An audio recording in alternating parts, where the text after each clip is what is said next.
So hi, my name is Annakaisa Kultima and I'm from the University of Tampere Game Research Lab. I'm also running a game jam in the F1 hall, so that's gonna be for your next stop at 3 o'clock to come and see the games.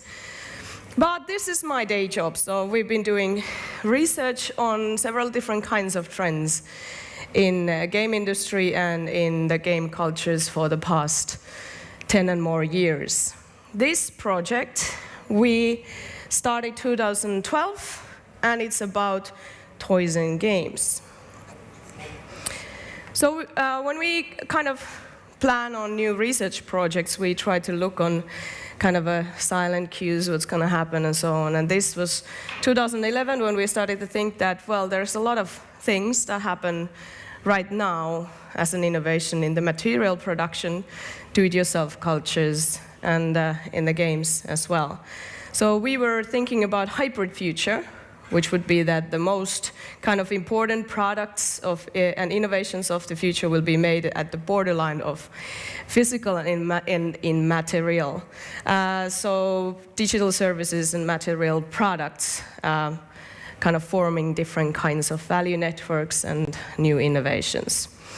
So we kind of looked into this area, and what is most relevant for this conference would be the huge trend of things coming with an app. So it's not all about kind of game industry innovations, it's more from the toy industry side, the material production side, where people are looking into the success of digital products. So we've seen a lot of toys and other gadgets, like toys for adults, that comes with an app and kind of creates extra value for that. So this was already closed 2 years ago, but we just recently published our research report for that, which is available today. But we looked into the games and toys industries and what kind of intersects in between that, did an exploratory study. And when we started in 2012, we were thinking that there isn't that many things.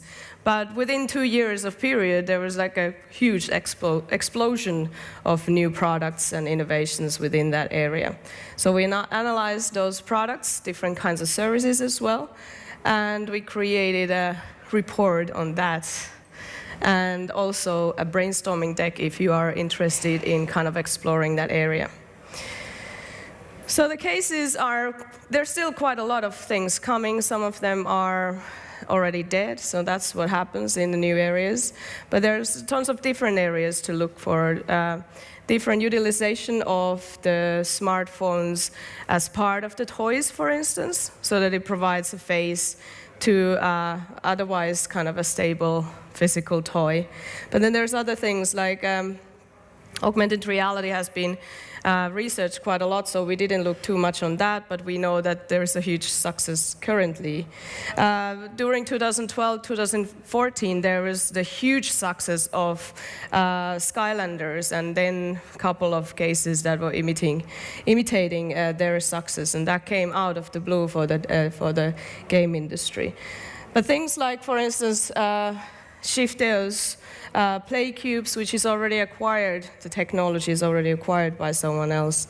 There's board game assistance with apps. There are programmable toys like the Hackable here, the blue one. So the kind of also the trend of teaching coding to kids and so on. Then there's more professional stuff like 9450, so kind of providing data for professional basketball players. So more or less from the kids' side to the adult side. And all sorts of different things like interactive benches,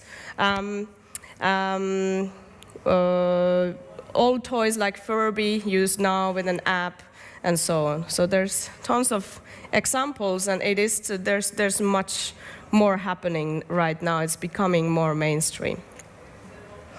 What we looked into the analysis, which you can also read from the book, is that there are certain catalysts that are working kind of towards this future. So technology-oriented catalysts like 3D printing. So for instance, Makey dolls, which are printed after the customer has created an avatar, if they choose to have a physical product. Miniaturization of technology, so it is much more available for people to even do prototyping. Sensor technology provides you new opportunities to kind of be more playful with material. And then obviously Internet of Things, and things that we looked at is more of a playful Internet of Things. Then the games and game-related catalysts that are much more known for you. Service paradigm, so we can also see toys as a service when there is a digital and a kind of connected model for that. Then adult play in terms of not maybe also the sexual thing, but adult play in terms of all the gadgets and toys and also us adults use in our everyday lives. Gamification, ludic society meaning that we have much more playful stuff happening around us. Then the model of free-to-play is also in the material side, which is an interesting combination. And then the trend of designer toys, which goes together with the adult play trend. And then some social catalysts, such as crowdsourcing. We can have much more adult, playful stuff that can have a contribution also to a much wider sense than just entertainment. Do-it-yourself culture, which is bringing new innovations and kind of playful attitude for creation of new products and services. And then quantified self, the utilization of sensor technology and different kinds of data that you can get from yourself and kind of know, for instance, how you exercise, but other stuff too. And then, well, there's tons of other catalysts also, but these were the main catalysts that we were thinking that works towards the future right now. Then we looked into the products and kind of the patterns. So it's not only certain patterns. It not only comes with an app or app toys, or it's not only things like Skylanders. So there is different kinds of patterns how the hybrid play is kind of carved or designed. So, for instance, the product can be synchronized in terms of the material and digital. So it goes together, you play together, the material side and the digital side, or asynchronized. So you can have a toy that kind of continues the digital experience or vice versa.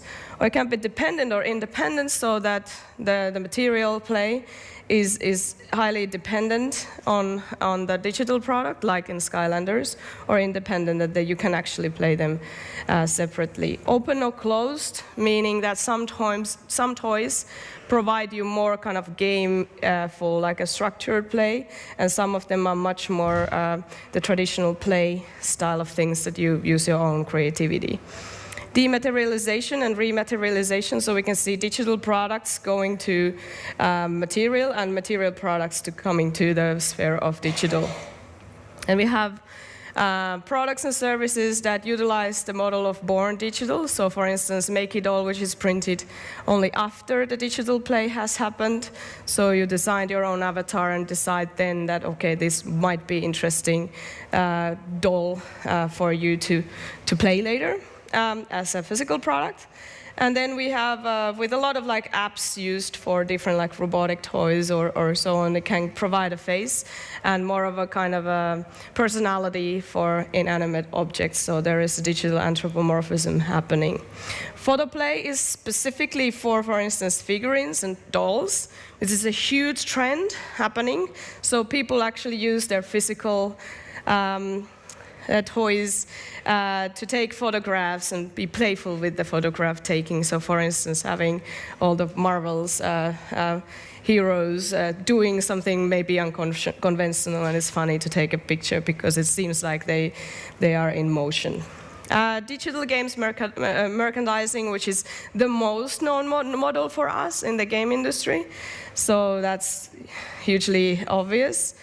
Tangible user interfaces, for instance, using different kinds of pawns, which are physical, that have, for instance, the 3 dots to touch the pads, tablets. accessories the similar way, the smartphone slip-ins that I already explained, and then obviously the things that are now much more kind of adult, hot, wearable technologies. So not only watches, but t-shirts or different kinds of clothing that you might wear that provides you data.